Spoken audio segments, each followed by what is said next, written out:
Bismillahirrahmanirrahim. Assalamualaikum. Welcome back to my YouTube channel Biology with Ijaz Khan. Nan padi video کې مونږه د SST Biochemistry preparation چې کوم مونږ شروع کړو ټیک شو دا غي part number 7 upload کوو MCQs number 91. MCQ دې مونږ راکړی دی د plasma membrane is best described by which model. وی plasma membrane چې دا ښه طریقې سره چا explain کړو یا چا describe کړو کوم model چې هغه صحیح طریقې سره describe کړو نو هغه مونږ سره کوم یو fluid mosaic model نو پدې کې C number option ټیک دی صحیح ده.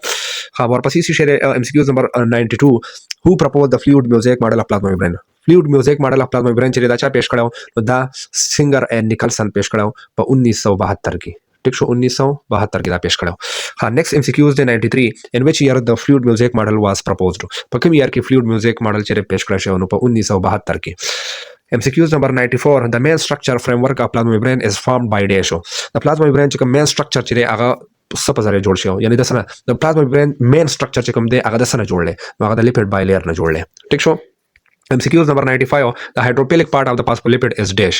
The phospholipid hydrophilic part چې هغه چې شری نو هغه phosphate head دی یا ساتي د phospholipid موږ سره دوه حصے دي یو head دی موږ سره ټیک شو یو tail له head چې هغه هایدروپیلیک دی یعنی واټر لوینګ دی هغه واټر ځان ته اټریکټ کوي یعنی واټر سره مینه کوي او چې کوم ټیل هغه هایدروفوبیک دی واټر هیټینګ دی صحیح ده هغه واټر ریپیلینګ دی نو دا دوه خبرې پکې یاد ساتئ دغه MCQs پکې الریډي راوتلو چې هیډ چې هغه به واټر لوینګ یعنی هایدروپیلیک او ټیل چې هغه به واټر هیټینګ یعنی هایدروفوبیک وي نو دلته کې د فاسفیټ هیډ خبره کوي نو دا هایدروپیلیک دی ټیک شو نو سی نمبر اپشن ټیک دی. MCQs نمبر 96 د hydrophobic part of the phospholipid وس راغی hydrophobic part نو hydrophobic part چې کوم دی هغه فیټي اسید ټیل له دا واټر هیټینګ دی صحیح ده چې کله hydrophobic خبر راځي نو دا به صحیح دا به واټر هیټینګ وي او چې کله پیلیک خبر راځي نو هغه به صحیح لوینګ وي. MCQs number 97 integral protein are also known as dash. Integral protein د بل څه نوم ویل کیږي نو دې ته ویل کیږي permease protein صحیح ده دې ته internal protein هم ویل کیږي دې ته integral protein هم ویل کیږي او دې ته permease هم ویل کیږي. MCQs number 98 which membrane protein help in diffusion and active transport. هغه کم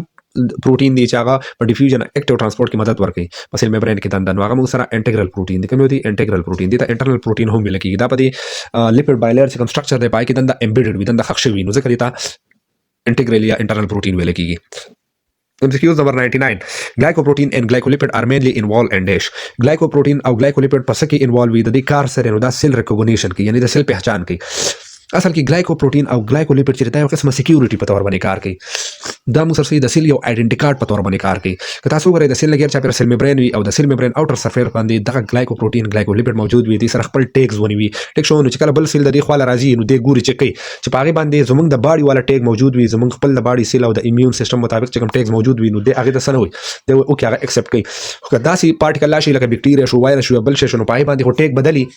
صحیح ده هغه فورن پارټیکل د بهر نه راځي هغه زموږ لپاره خطرناک دی نو ډایرکټ چې ایمیون سیستم سي چلو کی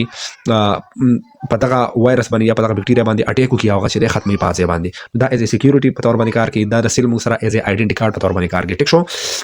دا سیل ریکوګنیشن او د سیل پہچان کوي نو بي اپشن ټیک دی. MCQs number 100 membrane carbohydrate act as dash د membrane چې کوم carbohydrate هغه څه په تور باندې کار کوي نو هغه موږ سره receptor site په تور باندې کار کوي دا موږ وي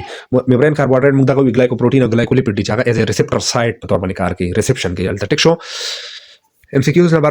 101 hormone receptor site HRS are also present in dash نو دا په سیل سرفیس membrane لپاسه موجود وي الریډي لپاسه موږ ډیسکس کړو. MCQs number 102 eating of solid particle by a cell is called dash. ټیک شو کله چې سیل یو solid particle خوري دی پروسس ته دی عمل ته پیګوسایټوسس ویل کیږي ټیک شو او د دې ایگزامپل موږ سره څه دی لکه دا بس څنګه solid particle خوري نو دا بکټیریا خوري ټیک شو بکټیریا شو یا موږ سره فود پارټیکل وغیرہ شون دا خوري دا solid particle لیکنه دا دواړه سي دي دا موږ سره solid دي ټیک شو نو چې کله دا solid particle خوري دی پروسس ته ویل کیږي پیګوسایټوسس سیل کې دا هغه پروسس چې هغه solid particle خوري لکه بکټیریا او فودز وغیرہ شنو دی عمل ته لګيږي پیګوسایټوسس. MCQs number 103 and drinking of liquid by a cell is known as dash. وش کله سیل liquid particle liquid سیزونه خوري liquid fluids خوري نو هغه بیا څه دی پیګوسایټوسس بي اپشن ټیک دی. MCQs number 104 cholesterol and plasma membrane mainly provide dash. plasma membrane کې د کولیسټرول چې دی هغه څه کوي دی نو دا څه کوي rigidity and stability. که تاسو وګورئ په سمر سیزن کې که تاسو وګورئ سمر سیزن کې موږ سره زموږ جسم چې ډېر نرم شي هغه خواله کوي ټیک شو ډېر زیات ګرم وي نو دنده چې کوم موږ سره سیل میمبرین دی هغه نرم شي هغه داسې سس ونی شي نو دغه کولیسټرول چې چلو کی په دغه ګرمۍ کې د سیل میمبرین له څور کوي ریجیډیټي ور کوي ټیک شو او چې کله بیا جمع شي نو زمونږ د سکین سپور شي او داسې پټونه کې او ډېر سخت شي او کلک شي نو بیا داسې چل کوي دا کولیسټرول بیا څه کوي لکشانې غوړوالی ونې پیدا کوي او دنده دا کم سیل میمبرین چې دا لکشانې نرمي نرموالی ورکوي ټیک ده. ها نیکست MCQs دی موږ سره 105 according to the fluid mosaic model protein are dash. د fluid mosaic model مطابق او پروتین څه شی دی دا موږ سره دی floating in a lipid bilayer. یعنی fluid mosaic model موږ ته دا خبره کوي چې پروتین چې هغه په lipid bilayer کې دنده داسې لامبو ونی وهي چپی لکه څنګه چې په سین کې یو شی چې هغه په چپه باندې سي کته برزي او ګرځي دا قشنی lipid bilayer کې دا پروتین داسې په چپه لکه په چپه باندې چې یو شی ګرځي ټیک شو نو دا داسې په lipid bilayer کې دنده floating کوي لامبو ونی وهي او دا داسې ګرځي را ګرځي ښکاری موږ ته داسې ټیک شو د fluid mosaic model مطابق نو دا موږ سره 15 MCQs نن موږ کور کړو ټوټل MCQs شو 105 او پارت نمبر 7 د خیر سره کمپلیټ شو ان شاء الله دغه شنی SST پریپریشن لپاره د KMUCAT د نرسنګ پریپریشن لپاره د ETEA ټیچینګ ټیسټونو پریپریشن لپاره د ETEA اپډیټس لپاره زموږ چینل چې ضرور سبسکرایب کړئ بیل آیکن باندې کلیک کړئ چې تاسو ته نوټیفیکیشن راځي. الله حافظ.